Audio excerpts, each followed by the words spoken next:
আসসালামু আলাইকুম রহমতুল্লাহি ওবরকাতুহু। সম্মানিত দর্শক, শেখ হাসিনা ভারতের অবস্থান নিয়ে বাংলাদেশ এবং ভারতে মিশ্র প্রতিক্রিয়া রয়েছে। বাংলাদেশের বহু সংখ্যক মানুষ যেমন মনে করছেন যে শেখ হাসিনা তিনি সেখানে রাজকীয় মেহমান রূপে আছেন, তাকে প্রোটেকশন দেওয়া, তার পক্ষ অবলম্বন করে এবং তার নিরাপত্তা নিশ্চিত করার সহ আগামীতে তিনি যেন তার রাজনীতির যে অধিকার ফিরে পান, সম্মান মর্যাদা ফিরে পান এবং বাংলাদেশের রাষ্ট্রীয় ক্ষমতায় ফিরতে পারেন। এজন্য রাষ্ট্রীয়ভাবে ভারত সর্বোচ্চ শক্তি নিয়োগ করবে, বিনিয়োগ করবে এবং তারা সে চেষ্টা তদবির করবে। আবার এর প্রতিকূলে ৩ ধরনের মানুষ আছে। এক ধরনের মানুষ মনে করছে যে ভারত এই কাজটি করেছে, অর্থাৎ শেখ হাসিনাকে যে আশ্রয় দিয়েছে এটা খুব মন্দ কাজ করেছে, এই পর্যন্ত বলে তারা চুপচাপ থাকেন। আরেক পক্ষ মনে করছে যে শেখ হাসিনা সেখানে বেছে নেই, ভারত নিতান্ত বাধ্য হয়ে তাকে সেখানে আশ্রয় দিয়েছে। কিন্তু যে কোনো কারণে হোক না কেন, এখন তার যে বাঁচিয়ে রাখা বা তার মৃত্যুর খবর গোপন রাখা এটা ভারতের জন্য ফরজ হয়ে গেছে। ভারত এই কাজগুলো করছে। এই ধরনের মানুষ আছে, তারা চিন্তা করছেন। আরেক ধরনের মানুষ আছেন, তারা বলছেন যে ভারত মূলত শেখ হাসিনাকে ট্রাম্প কার্ড হিসেবে ব্যবহার করছে। বিশেষ করে বিএনপি, জামাত, এনসিপির যারা নেতৃবৃন্দ তারা মনে করছে যে ভারত মূলত শেখ হাসিনাকে অ্যাজ এ ট্রাম্প কার্ড হিসেবে তাদের বিরুদ্ধে ব্যবহার করছে। ভারত চাচ্ছে সরকারের সঙ্গে একটা বার্গেনিং করার জন্য।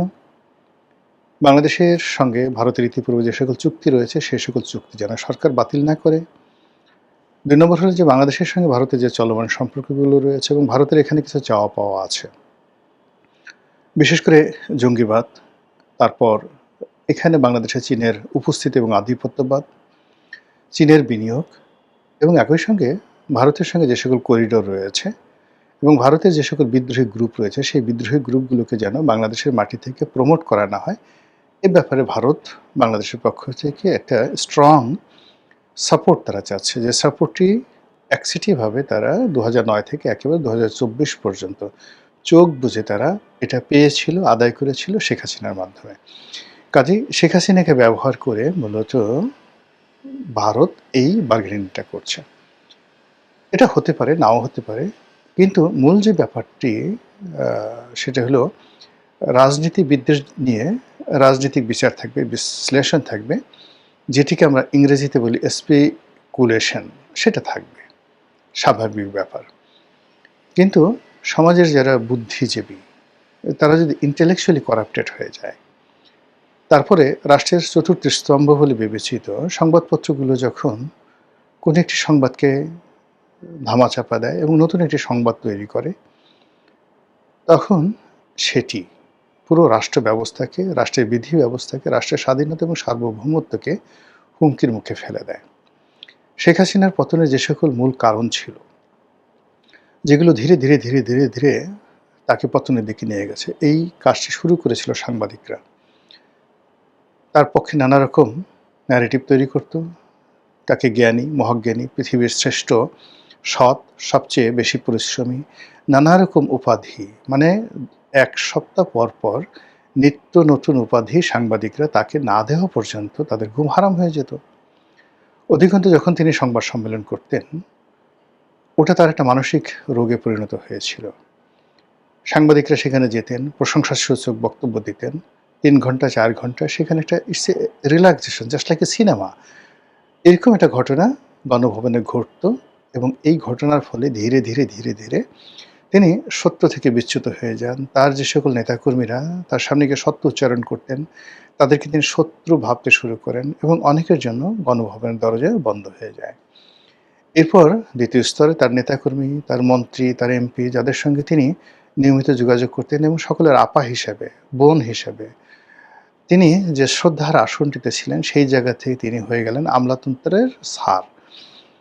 তার প্রাইভেট সেক্রেটারি, তার এপিএস, তার প্রেস সেক্রেটারি, তার মুখ্য সচিব, তাদেরকে পাত্তা না দিয়ে, ডিজিএফআই প্রধানকে পাত্তা না দিয়ে, ওখানে যারা এসএসএফের কর্মকর্তা ছিলেন তাদেরকে ক্ষেত্র বিশেষে ঘুষ না দিয়ে অনেক মন্ত্রী এবং এমপি শেখ হাসিনার দরবারে উপস্থিত হতে পারতেন না।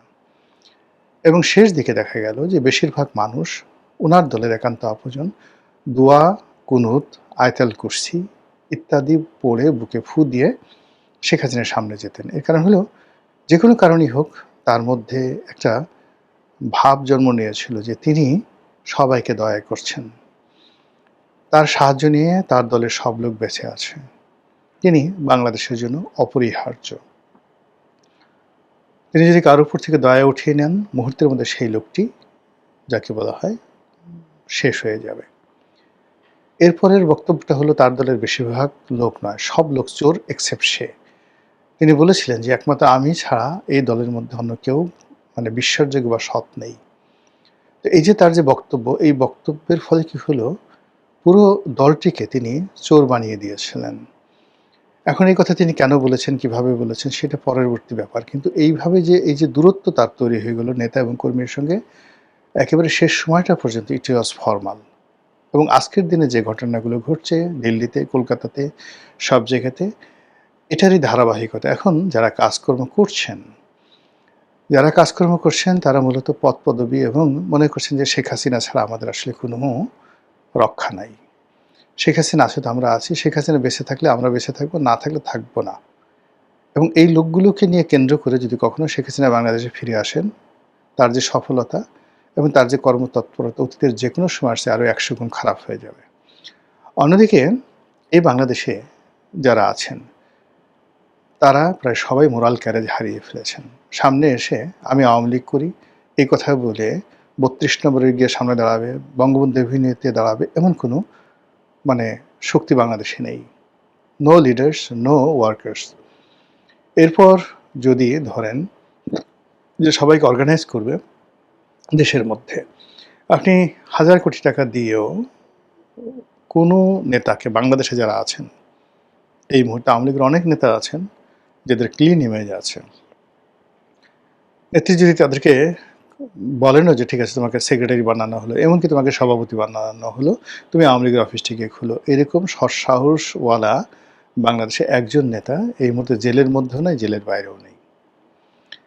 তাহলে শেখ হাসিনার যে ভবিষ্যৎ রাজনীতি, সেই রাজনীতিটা হতে হবে অলৌকিক, হতে হবে মানে এমন চাপিয়ে দেওয়ার মতো। ভারত এসে চাপিয়ে দিল, বা বাংলাদেশে এরকম কোনো ঘটনা ঘটলো যে ঘটনার বিনিময়ে শেখ হাসিনার দেশে ফেরা বা তার উপস্থিতিটা অনিবার্য হয়ে পড়লো। কিন্তু যদি নর্মাল রাজনীতির যে ফেনোমেনা ধরেন, সেই ফেনোমেনাতে তার ফিরে আসা, রাজনীতির যাকে বলা হয় হাল ধরা, এটি আমরা ম্যাথমেটিক্যালি ক্যালকুলেশন করে বলতে পারবো না। তো এইভাবে যদি আপনি সব কিছু বলতেন বা বর্ণনা করতেন, সেটা একটা রাজনৈতিক বিশ্লেষণ হতো।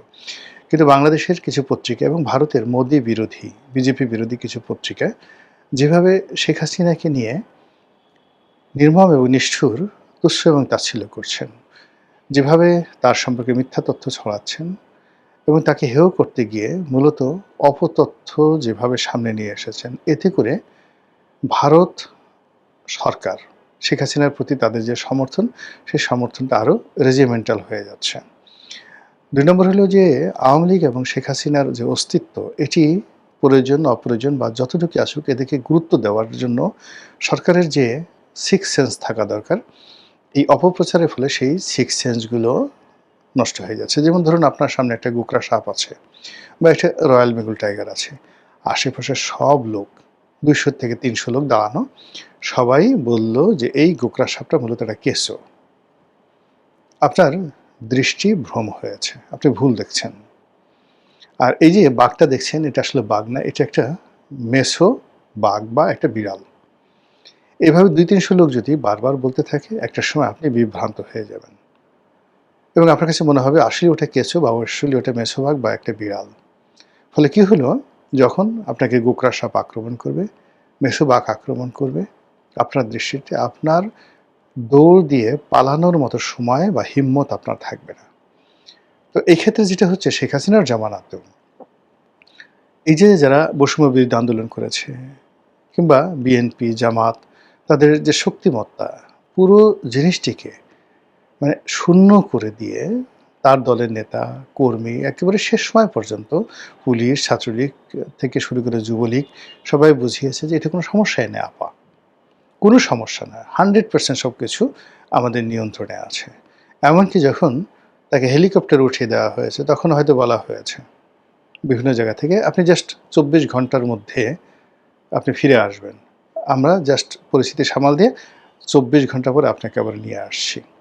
তো এইরকম একটা ইলিউশনের মধ্যে রাষ্ট্র ক্ষমতা যিনি থাকেন, তাকে যখন রাখা হয়, তখন আল্টিমেটলি তার পতন অনিবার্য হয়ে পড়ে। বর্তমান বিএনপি সরকার এবং সেই বিএনপি সরকারের প্রধান জনাব তারেক রহমান, তারা গত ১৭ বছর ধরে বিভিন্ন কারণে বঞ্চিত, অবহেলিত এবং তথ্য বিভ্রাটে তারা আক্রান্ত।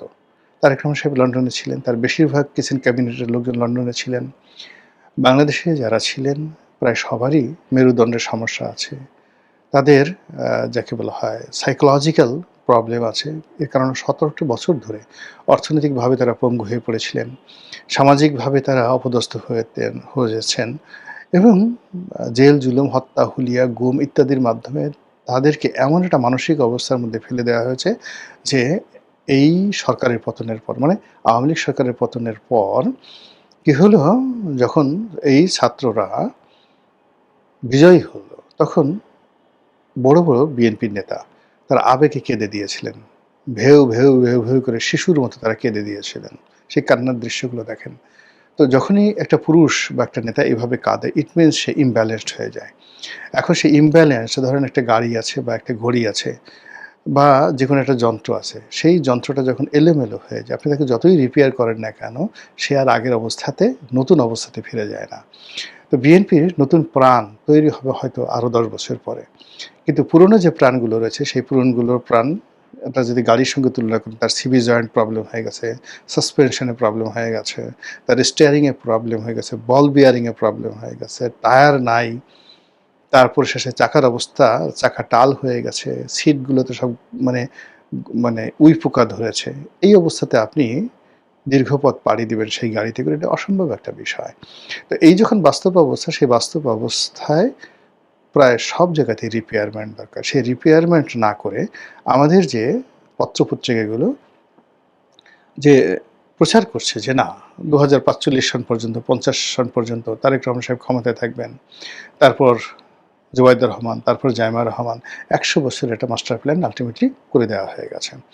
এবং শেখ হাসিনার জমানাতে যে সকল সাংবাদিকরা ছিলেন, তারা যে নির্বুদ্ধিতা নিয়ে, তারা যে গোবর মার্কা বুদ্ধি নিয়ে, আমরা বলি মাথায় গোবর ভরা, কাউডাং, ওর মাথায় ঘিলু বলতে কিছু নয়, পুরোটাই কাউডাং। তো শেখ হাসিনার জামানাতে যদি কাউডাংয়ের পার্সেন্টেজ, অর্থাৎ মাথার মধ্যে যে নিউরন আছে, রক্ত আছে, মাংস আছে, মস্তিষ্ক আর যে চর্বি আছে, 90% চর্বি, তো সেখানে যদি অ্যাটলিস্ট শেখ হাসিনার জামানাতে 50% কাউডাং থাকে, মানে গোবর থাকে, এখন 99% কাউডাং রয়ে গেছে যারা এই সরকারকে অন্ধভাবে সমর্থন করছেন। সরকারকে যে সমস্ত লোকজন বাংলাদেশে বা দেশের বাইরে সমর্থন করছেন, এরা প্রায় সবাই মানসিকভাবে বিক্ষুব্ধ, অস্থির, তাদের মধ্যে হতাশা আছে এবং যেটাকে ইন্টেলেকচুয়ালি করাপ্টেড বলা হয়। বুদ্ধিবৃত্তির দিক থেকে তারা অসৎ, তারা বিএনপিকে ভালোবেসে নয়, তাদের প্রতিদ্বন্দ্বী, অপছন্দের মানুষ হয়তো পদপদবি পেয়েছে, এখন তারা পদপদবি পায়নি কিন্তু প্রফেশনে আছে। ফলে ওই জায়গায় থেকে তারা এমন কিছু ন্যারেটিভ তৈরি করছে যে ন্যারেটিভের ফলে বিএনপির আসলে আলটিমেটলি ক্ষয়ক্ষতি হবে। তারা এমন কিছু ন্যারেটিভ তৈরি করছে যে ন্যারেটিভের ফলে শেখ হাসিনার ক্ষমতা আরও বাড়বে, শেখ হাসিনার সঙ্গে ভারতের সম্পর্ক আরও বেড়ে যাবে এবং শেখ হাসিনাকে ভারতের কাছে অনিবার্য করে তুলবে। মূল খবরে আসি, বক্তব্য শেষ করব। মূল খবর হলো, পত্রপত্রিকাগুলো বলার চেষ্টা করছে যে শেখ হাসিনা এখন ভারতের জন্য লায়াবিলিটিস, নরেন্দ্র মোদীর জন্য লায়াবিলিটিস, তাকে তৃতীয় দেশে, চতুর্থ দেশে পাঠানোর জন্য তারা পাগল হয়ে গেছে এবং তারা যে কোনো সময় বাংলাদেশে যদি তাকে হ্যান্ডকাপ পরিয়ে বাংলাদেশে অ্যারেস্ট করে তারেক রহমান সরকারের কাছে হস্তান্তর করে, এতে ওই যে সরকার সমর্থক যে সকল পত্রপত্রিকা রয়েছে তারা আশ্চর্য হবে না। এর কারণ হলো যে ভারত কেবলমাত্র কমার্শিয়ালি ভায়াবল এবং মানে হলেই শেখ হাসিনাকে হস্তান্তর করবে। কিন্তু বাস্তবতা হলো যে বাংলাদেশের সঙ্গে ভারতের যদি সম্পর্ক ধরেন সেই বহুকাল ধরে, এমনকি বঙ্গবন্ধুর জামানাতে ভারত কিন্তু সবসময় একটা ক্যারেক্টারিস্টিক্স বজায় রেখেছে। বাংলাদেশ দখল করার যদি তাদের পরিকল্পনা থাকতো তারা ১৯৭১ সালে করতে পারত। বাংলাদেশ দখলের পরিকল্পনা থাকলে তারা ১৯৭৫ সনের ১৬ই আগস্ট করতে পারত। বাংলাদেশ দখল করার যদি তাদের চেষ্টা থাকতো তারা ইভেন এই যে মানে আগস্ট মাসের ৫ তারিখ বা ৬ তারিখে তারা সেই কাজটি করতে পারত। আপনি যদি বাংলাদেশে ভারতীয় মিলিটারি ৬ তারিখে আসতো, শেখ হাসিনা চলে গেছে, এরপর যদি তারা আসতো, আপনি কি করতেন বলেন? যুদ্ধ করার ছাড়া তো আপনার কোনো উপায় ছিল না। কিন্তু ওই মুহূর্তে পুলিশের, মিলিটারির যে অবস্থা ছিল, সেক্ষেত্রে কারা যুদ্ধ করত? আমাদের আর্মস কোথায় ছিল? অ্যামুনিশন কোথায় ছিল? কিন্তু ভারত এই জিনিসগুলো আসলে কখনোই চেষ্টা করেনি। ভারত শেখ হাসিনাকে আশ্রয় দিয়েছে। তার সঙ্গে, সঙ্গে তারা রাষ্ট্রীয় পর্যায়ে বাংলাদেশের জনগণের সাথে সম্পর্ক স্থাপন, রাষ্ট্রীয় পর্যায়ে বাংলাদেশের সঙ্গে সম্পর্ক স্থাপনের পাশাপাশি বিএনপির সাথে সম্পর্ক স্থাপন এবং দৈনন্দিন কর্মকাণ্ড চালিয়ে নেওয়ার জন্য যা, যা করা দরকার সেই জিনিসগুলো কিন্তু করে যাচ্ছে। এখন এগুলোকে ম্যাটেরিয়ালাইজ করার জন্য যে ডিপ্লোম্যাটিক নলেজ দরকার, ডিপ্লোম্যাটিক এফোর্ট দরকার এবং একই সঙ্গে, সঙ্গে আন্তরিকতা দরকার। সেই জিনিসগুলো সরকার বা সরকারের যারা মিডিয়া রয়েছে বা সরকার সমর্থিত যে সকল বুদ্ধিজীবী রয়েছে তারা সেই কাজগুলো না করে ভারত এবং বাংলাদেশের মধ্যে যেন বিষ তৈরি হয়, বিএনপির সাথে যেন ভারতের সম্পর্ক নষ্ট হয়ে যায়, এই জন্য তারা প্রাণান্ত চেষ্টা করে যাচ্ছে, যার ফলে আল্টিমেটলি বাংলাদেশের জন্য কোনো ভালো ফলাফল আগামীতে অপেক্ষা করছে বলে আমার কাছে মনে হচ্ছে না। মহান আল্লাহ আমাদের সবাইকে হেদায়েত দান করুন এবং হেফাজত করুন। আসসালামু আলাইকুম ওয়া রাহমাতুল্লাহি ওয়া বারাকাতুহু।